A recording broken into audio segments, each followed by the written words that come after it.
Messieurs les membres des représentations diplomatiques et organisations institutionnelles, messieurs les membres des organisations de la société civile, messieurs et dames, en vos rangs et qualités.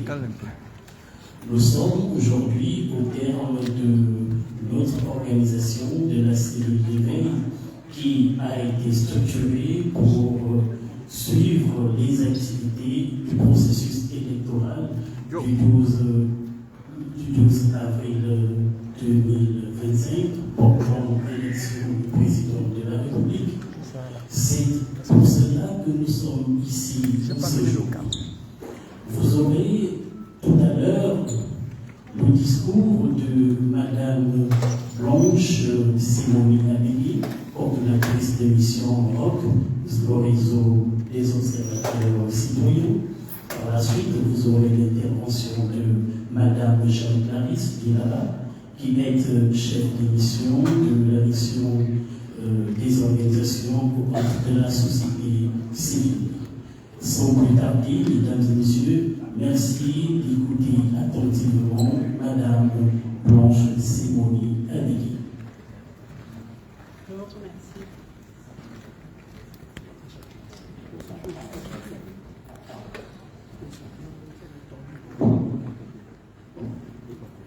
Mesdames et messieurs les représentants du corps diplomatique, mesdames et messieurs les représentants des organisations de la société civile gabonaise, mesdames, messieurs les journalistes, chers amis de la presse, distingués invités, mesdames et messieurs, le jeudi 10 avril 2025 à l'hôtel Radisson-Blu, la coordination de la mission d'observation électorale a tenu une conférence de presse conjointe regroupant les différentes associations membres de la coordination que sont le réseau des observateurs citoyens, UOC, la coalition Thomas Lapage Gabon, TNP Gabon, la mission d'observation électorale des OSC du Gabon. Cette conférence de presse de lancement des activités d'observation avait pour objectif de tenir informé l'opinion publique nationale et internationale du déploiement des observateurs nationaux mobilisés pour l'observation du scrutin. En rappel, ces observateurs avaient pour mission principale de s'assurer du bon déroulement du scrutin selon les standards et normes régionales et internationales en matière d'élections démocratiques fondées sur les principes d'équité, de transparence, d'indépendance, de neutralité, de régularité et d'inclusivité. Au terme de sa mission d'observation, la coordination a l'honneur de vous présenter, à l'occasion de cette conférence de presse, les résultats ci-après. En termes de synthèse du déroulement des activités d'observation, nous pouvons dire que nos objectifs ont été atteints. En effet, la coordination de la mission d'observation nationale s'est appuyée sur une approche méthodologique, rigoureuse et structurée, basée sur les éléments suivants. Conception des outils digitalisés, notamment les formulaires numériques de collecte des données. Sélection et recrutement rigoureux de 914 observateurs.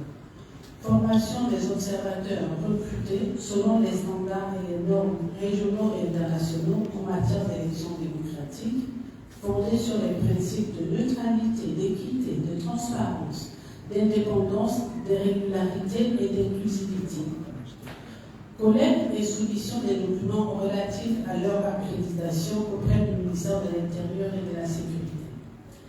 Affectation des observateurs par équipe et par zone sur toute l'étendue du territoire national. Mise en place des cellules de veille composées de différentes chambres, champs techniques, champs analytiques et champs politiques. Déploiement des équipes sur le terrain. Centralisation et analyse des données au niveau des cellules de veille. En se conformant à cette méthodologie, les observateurs ont, de notre point de vue, fait un travail d'observation dont les résultats se présentent comme suit. En termes d'environnement général, pour ce qui est des résultats et leur interprétation, nos observateurs ont retenu les points suivants.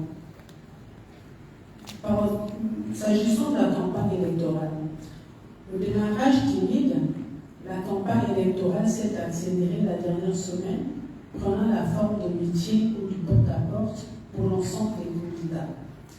Toutefois, il a été relevé que une domination du candidat Brice-Clotaire Oligui Nguema sur l'occupation de l'espace public et médiatique, suivi du candidat Alain Claude Bilélizé, aussi bien avant et pendant la période de campagne.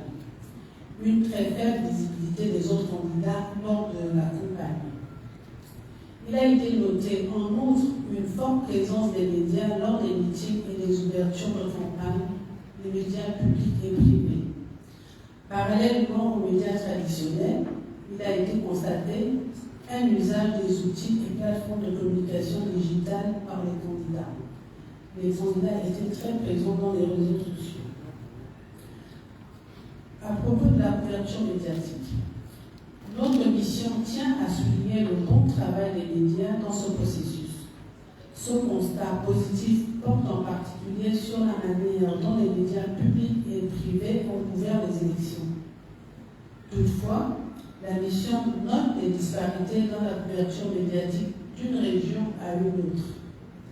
Les observations de la mission portent sur des enjeux récurrents d'équité dans le traitement de l'information envers les différents candidats. S'agissant de la représentation du genre, notre mission se félicite du fait que la République gabonaise se classe assez bien dans les évaluations régionales et mondiales de la représentation des femmes à des postes politiques et électifs, en particulier au Parlement et par conséquent au gouvernement. Toutefois, notre mission note que sur les 8 candidats en lice, il n'y avait qu'une seule femme retenue. Elle encourage, notre mission encourage les pouvoirs publics à œuvrer davantage pour une meilleure émancipation de la femme, une meilleure participation de la femme à la vie politique. De l'observation sur le jour du scrutin, de façon globale, les différentes missions d'observation électorale ont noté que la journée électorale du 12 avril 2025 s'est déroulée dans un environnement satisfaisant, marqué par les points positifs suivants. Aucune fermeture des frontières, non-restauration de couvre-feu, non-interruption du réseau Internet, absence de violences multiformes dans les rues et dans les centres de vote, absence d'actes de violence dans les centres de vote et dans les rues, opérationnalisation du vote des prisonniers. Aussi, sur un plan général, les missions ont observé les dysfonctionnements suivants. Remise active des accréditations aux missions d'observation nationales et internationales, refus d'accès aux observateurs nationaux dans certains bureaux de vote à l'ouverture des bureaux de vote, refus d'accès à certains représentants de candidats dans certains bureaux de vote, refus de communiquer aux observateurs le nombre de personnes ayant voté au cours de la journée. De façon spécifique, les constats suivants méritent d'être signalés. À propos du respect de l'heure d'ouverture des votes, des bureaux de vote, la majorité des bureaux de vote observés ont ouvert à l'heure. les retards constatés n'ont pas impacté le bon déroulement du vote. S'agissant de la présence des membres des bureaux de vote à leur poste, dans les bureaux de vote observés, les 5 membres étaient bien présents à l'ouverture. Concernant l'accès au bureau de vote, nous pouvons noter que peu de bureaux de vote observés permettaient l'accès des personnes à mobilité réduite. Un effort doit être fait pour améliorer cette accessibilité. De l'affluence dans les bureaux de vote. Lors de l'ouverture, une affluence des électeurs était visible, attestant ainsi d'une participation encourageante. De la représentation des candidats dans les bureaux de vote, contrairement au constat fait à l'ouverture des bureaux, les différents candidats ont fait l'effort de mandater leurs représentants en cours de journée. De la présence d'autres observateurs, nos équipes d'observation ont noté une présence des observateurs nationaux et internationaux dans les différents centres de vote. De la présence des membres de la CER, la présence des membres de la CER a été effective dans les bureaux de vote, ce qui a apporté une garantie du contrôle du scrutin et une meilleure transparence. De la disponibilité du matériel électoral dans les bureaux de vote. Les bureaux de vote ont été suffisamment dotés en matériel électoral adéquat, permettant ainsi à l'ensemble des électeurs de voter en toute sérénité. De la clôture du scrutin, la majorité des bureaux de vote observés ont fermé à l'heure indiquée. Dans les autres cas, la fermeture tardive n'a posé aucun problème en termes de sécurité et de démarrage du déboulement. Des opérations de déboulement. Sur la totalité des bureaux de vote observés, des procès-verbaux ont été établis. Dans les bureaux de vote couverts, les représentants des candidats ont reçu un exemplaire du procès-verbal. Dans les bureaux de vote couverts, les résultats ont été immédiatement annoncés au public. Dans quasiment tous les bureaux de vote couverts, un exemplaire du procès-verbal a été affiché à l'extérieur du bureau de vote. Dans les bureaux de vote observés, les observateurs ont pu assister au processus de dépouillement malgré quelques cas de restrictions signalés. De façon générale, notre constat établit que dans les bureaux observés, les opérations de vote et les dépouillements se sont déroulés dans des conditions satisfaisantes. De même, dans les bureaux de vote observés, l'environnement général est resté calme tout au long du scrutin. Les observateurs ont constaté que dans les bureaux de vote observés, les procédures de vote ont été bien mises en œuvre. Les conditions du déroulement des opérations de vote peuvent donc être jugées régulières, crédibles et transparentes. S'agissant des principaux défis auxquels nos missions d'observation ont été confrontées, nous pouvons dire que la mise en place de nos équipes d'observation respectives et de leurs activités sur le terrain nous a mis face à des défis d'ordre procédural et opérationnel. En effet, si nous pouvons nous réjouir de la reconnaissance institutionnelle de l'observation nationale des élections par la société civile, consacrée par l'article 125 du nouveau Code électoral, il n'en demeure pas moins que les procédures d'accréditation présentent des écueils au niveau de 1. La constitution des dossiers d'accréditation, 2. La validation des dossiers d'émission d'observation, 3. Les délais d'attribution et de délivrance des accréditations, 4. L'absence de recours en cas de rejet ou d'indisponibilité d'un observateur. S'agissant des défis d'ordre opérationnel, le travail de nos équipes sur le terrain a parfois été entravé par la non-reconnaissance du statut d'observateur national par certains présidents de bureaux de vote et les responsables de l'administration territoriale, les gouverneurs, les maires, les préfets, sous-préfets. l'excès de zèle de certains agents électoraux qui ont délibérément refusé la présence des observateurs lors de la phase de dépouillement et de compilation des résultats, des tentatives d'intimidation et de manipulation des observateurs. En termes de recommandations, au terme de nos différentes missions d'observation du scrutin présidentiel du 12 avril 2025, les recommandations suivantes sont formulées.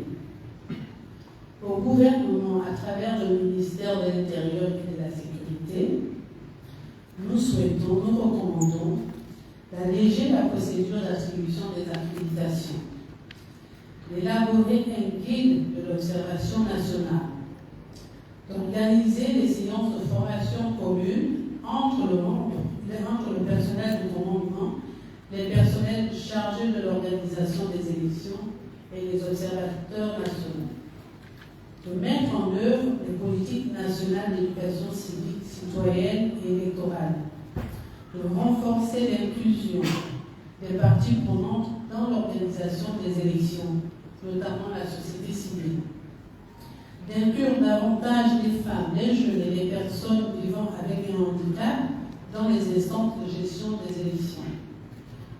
Enfin, de créer un observatoire national de la société civile en matière électorale. Nos recommandations adressées aux organisations de la société civile. De développer des réseaux de partenariat entre les organisations de la société civile en matière électorale. D'améliorer les capacités de nos membres en matière électorale. De renforcer la professionnalisation, la neutralité et l'impartialité des OSC. Enfin, nos recommandations adressées aux partenaires techniques et financiers. Nous recommandons qu'ils soutiennent les initiatives civiques de la société civile en matière d'élection, qu'ils aident la société civile à capitaliser les expériences, donc qu'ils soient permanemment à nos côtés, aux côtés de la société civile. Enfin, le réseau des observateurs citoyens, la mission d'observation électorale de la société civile du Gabon et la coalition tournant la page Gabon remercie les autorités gabonaises, notamment le ministère de l'Intérieur et de la Sécurité, pour avoir mis en place les conditions favorables à l'observation nationale. Les partenaires techniques et financiers pour leur appui multiforme. Les candidats pour leur campagne non violente qui a permis une élection apaisée. Enfin, le peuple gabonais pour son civisme élevé qui renforce la démocratie dans notre pays. Je vous remercie. Merci, Madame la coordinatrice de mission ROC, qui est le réseau des observateurs citoyens. Maintenant, nous allons passer la parole à Madame la chef de mission, Madame Jeanne Clarisse Dira. Merci.